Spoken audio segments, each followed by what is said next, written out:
নমস্কাৰ বন্ধু বান্ধৱীসকল, আপোনালোকৰ এডিয়া 2.0 যিসমূহ গ্ৰেড 4 পদ আছে আপোনালোকৰ 8 লেভেল আৰু 10 লেভেলৰ এই পদসমূহত আপোনালোকৰ ফাইনেল কাট অফ মাৰ্ক কিমান যাব পাৰে। বহুতে প্ৰশ্ন আছিলে যে ফাইনেল কাট অফ মাৰ্ক কিমান যাব। আজি আপোনালোকৰ লগত এটা এক্সপেক্টেড কাট অফ মাৰ্ক আলোচনা কৰিম।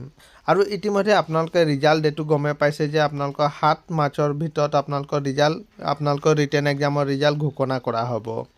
ইতিমধ্যে অসমৰ মুখ্যমন্ত্ৰী ছাৰে ঘোষণা কৰিছে। ব্লগ চাই লওঁ আপোনালোকৰ ফাইনেল কাট অফ মাৰ্ক কিমান যাব পাৰে। পোনপ্ৰথমে আপোনালোকৰ যোৱা বছৰ কিমান কাট অফ গৈছিলে আপোনালোকে চাই ল'ব পাৰিব। এইখনেই হৈছে আপোনালোকৰ যোৱা বছৰ 2022 চনৰ আপোনালোকৰ কাট অফ লিষ্টখন। আপোনালোকৰ কোনটো কেটেগৰীত কিমান কাট অফ গৈছিলে আৰু এইবাৰ আপোনালোকৰ ফাইনেল কাট অফ কিমান যাব পাৰে এটা অনুমানিক কাট অফ আপোনালোকৰ লগত আলোচনা কৰিম।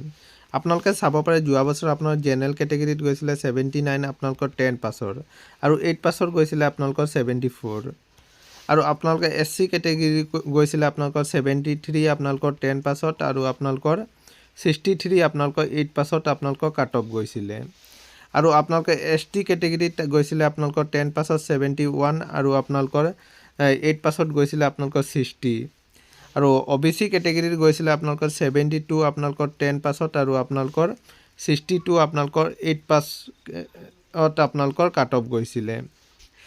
EWSৰ গৈছিলে আপোনালোকৰ 73 আপোনালোকৰ 10 পাছত আৰু আপোনালোকৰ 8 পাছত গৈছিলে আপোনালোকে চাব পাৰে 57 আপোনালোকৰ 8 পাছত আপোনালোকৰ কাট অফ গৈছিলে। আৰু এইবাৰ কিমান আপোনালোকৰ কাট অফ যাব পাৰে ব্লক চাই লওঁ। আপোনালোকৰ এডিয়া 2.0 আপোনালোকৰ যিবোৰ গ্ৰেড 4 পদ আছে আপোনালোকৰ 10 পাছৰ 8 পাছৰ এইসমূহৰ ফাইনেল কাট অফ কিমান যাব পাৰে এটা এক্সপেক্টেড কাট অফ আপোনালোকৰ লগত আলোচনা কৰিম। পোনপ্ৰথমে আমি 10 পাছৰখিনি চাই লওঁ ব্লক।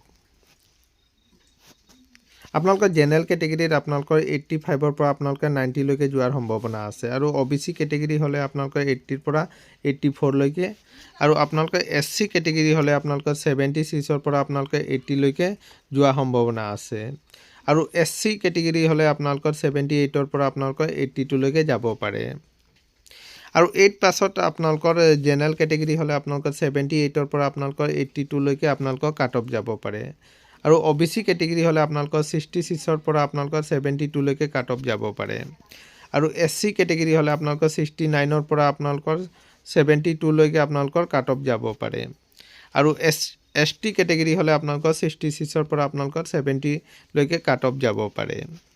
এইটো আছিলে বন্ধু বান্ধৱীসকল এটা সৰু সুৰা ইনফৰমেশ্যন। সদায় এইদৰে জব নটিফিকেশ্যন পাই থাকিবৰ কাৰণে চেনেলটো ছাবস্ক্ৰাইব কৰি দিব। ধন্যবাদ।